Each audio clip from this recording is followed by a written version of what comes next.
जी, जैसा कि आप जानते हैं कि आज 25 जुलाई 2025 है। ख्वाजा मोहम्मद लतीफ़ अंसारी साहब की डॉक्यूमेंट्री से रिलेटेड ये सफ़र जारी है। आज का दिन काफ़ी मुश्किल इसलिए था क्योंकि ऑफ़िस की रूटीन है, जुम्मे का दिन है और ऑफ़िस से छुट्टी करना कदरे मुश्किल था। तकरीबन 12 बजे या गालिबन 1 बजे हम हरबंसपुरे के इलाके से निकले। उसके बाद मैंने यासिर अली रज़ा को लारी अड्डे के पास से रिसीव किया। उसके बाद हम गुजरांवाले की बस में बैठे और गुजरांवाले से हमने रुकना था चंदा किला। चंदा किला हमारा वेट कर रहे थे ख्वाजा मुस्लिम रज़ा साहब और उसके बाद ख्वाजा बदर। उन दोनों को लेते हुए हमारी अगली मंजिल थी अलीपुर चट्ठा। अच्छा, अलीपुर चट्ठा मेरे लिए भी पहला विजिट था और ज़ाहिर है जो दोस्त बाप साथ जा रहे थे उनके लिए भी पहला था।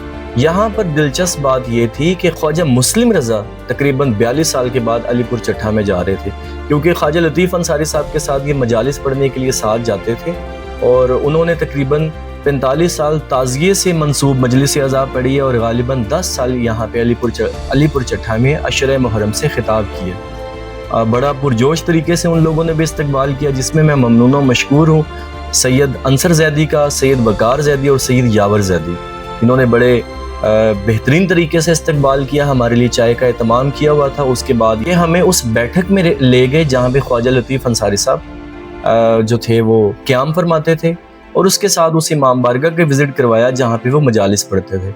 जिस घर के सारूबरू आप खड़े हैं इस वक्त, ये वो घर है जहाँ मुफक्किर वहीद ख्वाजा अब्दुल लतीफ़ अंसारी साहब मरहूम मग़फ़ूर नव्वर अला मरकदहू ने अपने आखिरी अयाम गुजारे हैं और तकरीबन 3 साल ये यहाँ इस वक्त तो ये एक अपने मुगाजा एक अपने कमर्शियल दुकान बन गई ना, लेकिन ये इस यहाँ कमरे में ये बैठक थी पहले और ये पुरानी बिल्डिंग थोड़ी सी उसकी तज़ीन और आराइश की गई है।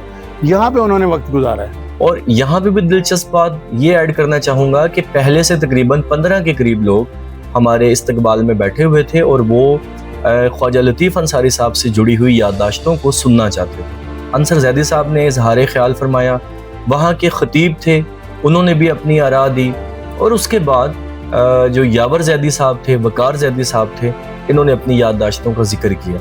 उसके बाद हमने रंजीत सिंह से जुड़ी एक हवेली को भी देखा। और ये मेरे अकब में जो आप बिल्डिंग देख रहे हैं, ये हमारे इस अकालगढ़ यानी मौजूदा अलीपुर चट्ठा की सबसे कदीम और सबसे जसीम यानी बहुत कवीउल जुस्सा इमारत जिसे कहें आप, वो है।